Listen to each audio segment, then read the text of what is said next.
हिंदी की प्रतिनिधि कहानियों के चैनल में आपका स्वागत है। आज सुनिए हिंदी की प्रतिष्ठित लेखिका एवं शिक्षाविद डॉक्टर उषा कश्यप जी की लिखी हुई कहानी कालचक्र। तो शुरू करें कहानी कालचक्र। प्रतिदिन की भांति आज भी वो अपने घर के पिछवाड़े कटीली तारे लगाकर घेरे गए स्थान पर लगी घास पर टहल रहा था। अचानक उसकी नज़र लाल रंग की काली धारी वाले दानों पर पड़ी। अरे ये तो रत्ती है। कुछ कुछ दूरी पर संध्या के धुंधलके में प्रयास करके ढूंढने पर उसे 9 दाने मिल गए। मुस्कुराहट न चाहने पर भी अधरों पर खिलाई और लौट आई 20 वर्ष पुरानी स्मृतियाँ, जब उसे पिता के घर के आंगन में भी ऐसी ही रत्तियाँ पाई थीं। बचपन में सुना था कि रत्तियाँ मिलना सौभाग्य का लक्षण है। तभी से विश्वास पत्थर की लकीर बन गया था। 20 वर्ष पहले की रत्तियाँ तो सचमुच ही उसके लिए जीवन में सुखद घड़ी लाई थीं। लेकिन अब इस उम्र में इन परिस्थितियों में किस शुभ समाचार की संभावना हो सकती है। भीतर आकर बरामदे में लगी आराम कुर्सी पर बैठकर उसने नौकर शंभू को चाय के लिए आवाज़ दी। उसकी दृष्टि डाइनिंग टेबल पर लगे खूबसूरत गुलदस्ते पर ही जमसी गई। उसे आश्चर्य हुआ कि कृषि अनुसंधान संस्थान में वैज्ञानिक होकर भी उसने इस पौधे के बारे में कभी नहीं सुना और देखा। पहले रत्तियां मिलने पर भी उसने उनके सर्वेक्षण का निश्चय किया था, लेकिन जीवन की दौड़ धूप में वो इस विषय को महत्वहीन समझकर भूल गया। चाय के हर घूंट के गले में उतरने के साथ साथ वो दृढ़ निश्चय कर रहा है कि इस बार अवश्य देखेगा कि रत्ती का पौधा कैसा होता है, कहाँ होता है, क्या इसकी फलियाँ होती हैं, कौन पक्षी इन रत्तियों को चोंच में लाता है, इतने सारे दाने एक साथ कैसे चोंच में रखता है, कहाँ गिराता है इनको, वैज्ञानिक दृष्टिकोण से इनका क्या उपयोग हो सकता है। बिल्कुल ही नया विषय होगा रिसर्च का। चाय समाप्त करके आलोक ड्राइंग रूम में मैगजीन लेकर बैठ गया है। कितने करीने से व्यवस्थित है ड्राइंग रूम। हर प्रकार की कला की सुंदर कृतियाँ एक बार की बरबस आंखों को खींच लें। आश्चर्य है कि इतनी प्रकार की कलाओं को समझने की दृष्टि किसी वैज्ञानिक को एक साथ हो। वाइट मेटल का पारंपरिक वेशभूषा में भारतीय नारी को प्रतिबिंबित करता लैम्प शेड, बिहार की मधुबनी पेंटिंग, राजस्थानी कला के अनूठे नमूने, काश्मीरी कशीदाकारी का कालीन, प्रायः हर प्रदेश की कला की झलक थी। सब अपूर्वा की ही सजावट थी। वो उसकी दृष्टि दीवार पर सुनहरी खांचे में लगी अपूर्वा की तस्वीर पर जाकर टिक गई। उस पर पड़े ताज़ा सफ़ेद और लाल गुलाबों के हार को देखकर मनी मन उसे शंभू पर वात्सल्य झलक आया। अभी तक कितना ध्यान रखता है वो अपूर्वा का। आलोक को ऐसे लोग बहुत पसंद थे जिनका नाम उनकी विशेषताओं के अनुरूप हो। नाम का गुणों के अनुरूप होना उसे सार्थक बनाता है।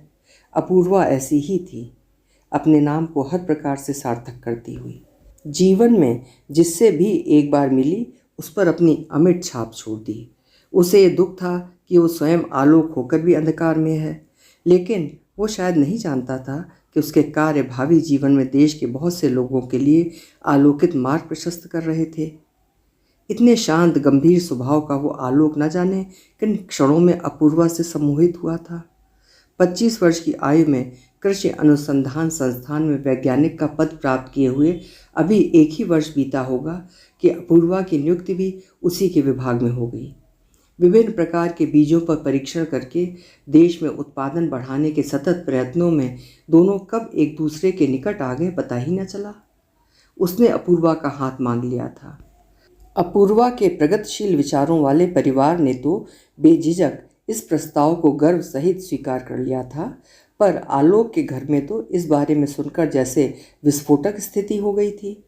पिताजी ने कभी नहीं सोचा था कि इतने शांत सौम्य व्यक्तित्व वाला आलोक प्रेम जैसा जघन्य अपराध भी कर सकता है। उच्च कुलीन ब्राह्मण परिवार का आलोक किसी अन्य जाति की लड़की से विवाह करे, ये उन्हें कतई सहन नहीं था। फिर वो तो अपने एक पुराने धनी मित्र की सुशील, विनम्र और सुशिक्षिता निरुपमा के लिए वचनबद्ध हो चुके थे। कभी कभी निरुपमा का घर में आना जाना था और उसकी उन्मुक्त हंसी और सद्व्यवहार घर में सभी को भाते थे। पिताजी ने सामाजिक बंधनों की दुहाई देकर और बहनों के विवाह में आने वाली कठिनाइयों के बारे में अवगत कराकर उसके निश्चय को बदलना चाहा था। अगली सुबह सोकर उठने के बाद बाहर आकर जैसे ही उसने उगते सूरज को नित्य प्रति की भांति नमस्कार किया तो रत्ती के दाने बिखरे पाए थे। शंभू की आवाज़ ने उसे चौंका दिया। रात के 10 बज चुके हैं। उसने मेज पर खाना लगा दिया है। वो भी अपने साहब की गुमसुम रहने की आदत से चिर परिचित था।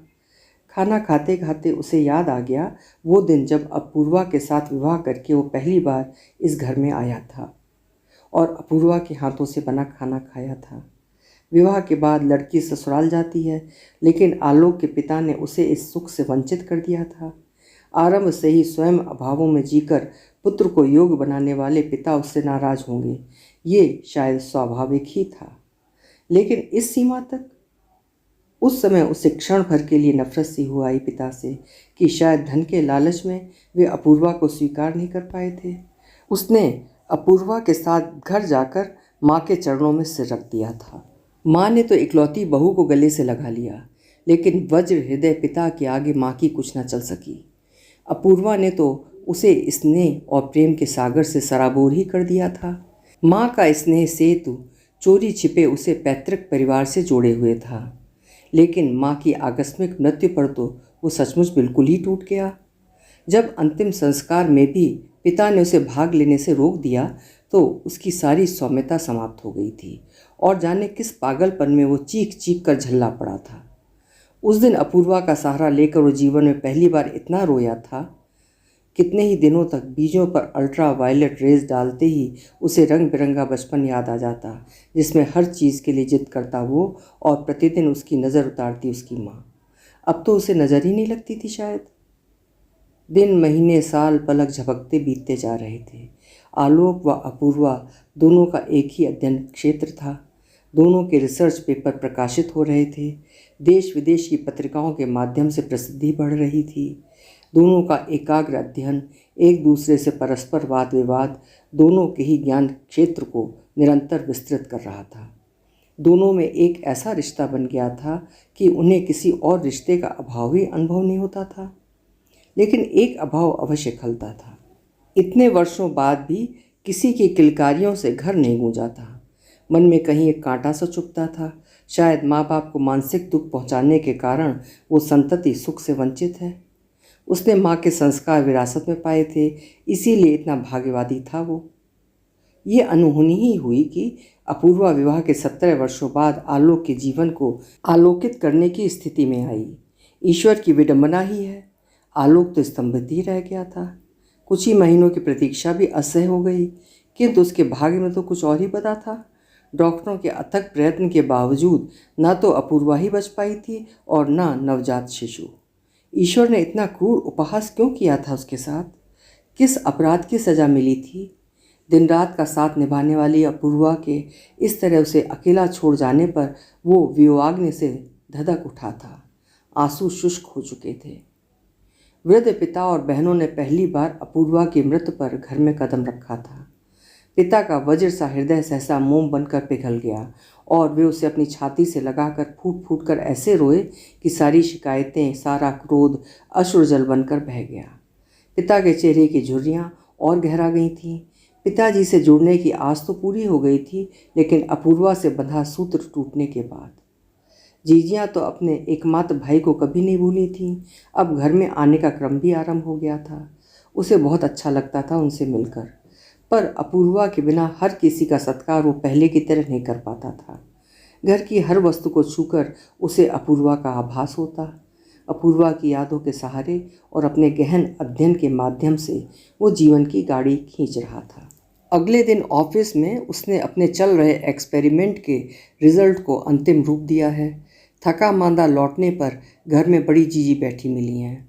उसने न जाने क्यों अपूर्वा की मृत्यु के लगभग 2 वर्ष बाद उसे पुनर्विवाह के लिए समझाने का प्रयत्न किया है। कहीं किसी के चले जाने से दुनिया के सब काम थोड़े ही बंद हो जाते हैं। मृत्यु के आगे किसका बस है? अपूर्वा की यादों के सहारे तो सूना जीवन बिताना निरर्थक है, और फिर हमें तो कुल का चिराग भी चाहिए। जीजी जाने किस मोह माया के जाल में बंधी निरंतर उसे विवाह के लिए कह रही हैं। शंभू ने दोनों के लिए नाश्ता लगा दिया है। उसने हंसकर टाल दिया है कि ये भी कोई उम्र है ब्याह की। 2/3 से भी अधिक बीत गई, जो शेष है वो भी बीत जाएगी। जाने से पहले जीजी ने आग्रह किया है कि वो अच्छी प्रकार से सोच ले। लड़की निरुपमा है, अभी तक अविवाहित, समाज सेवा में रत। वो हतप्रभ रह गया है। तो क्या इसीलिए पिताजी उसके प्रति इतने कठोर हो गए थे? क्या निरुपमा के एकाकी जीवन के लिए वही उत्तरदायी था? लेकिन इसमें उसका दोष कहाँ है? ईश्वर के बनाए संयोगों को कौन टाल सका है? शायद निरुपमा की नियति यही थी। उसने जीजी को स्पष्ट शब्दों में विवाह के लिए ना कर दिया है। वो अपूर्वा का स्थान किसी को नहीं देना चाहता, उसे याद करने का अधिकार नहीं खोना चाहता। अपने अतीत के स्मृति वन को वो वर्तमान की आंधी से बचाकर रखना चाहता है। जीजी के जाने के बाद वो बिल्कुल सामान्य है। छोटी छोटी लाल रत्तियों को उसने प्यार से हथेली पर रखा है, इसलिए नहीं कि निरुपमा के आने की आशा को उसने निर्मूल कर दिया है, बल्कि इसलिए कि उसे एक बार पुनः 20 वर्ष पहले का वही दिन याद आ गया है। तभी कॉलबेल की आवाज़ सुनकर शंभू ने दरवाज़ा खोला है और उसे नेशनल अवार्ड मिल जाने का समाचार मिला है। एक भीनी मुस्कुराहट होंठों पर सिमट आई है। फ़ोन पर भी बधाई संदेश सुनकर उसे लेटते ही निद्रा ने आ घेरा है और सामने अपूर्वा उसकी सफलता पर मुग्ध हो उठी है। उसने रत्ती के पौधे के सर्वेक्षण का निश्चय कर लिया है। अभी आप सुन रहे थे उषा कश्यप जी की लिखी हुई कहानी कालचक्र। उम्मीद है कहानी आपको पसंद आई होगी। कल मिलेंगे फिर किसी उम्दा कहानी के साथ। आपका समय शुभ हो।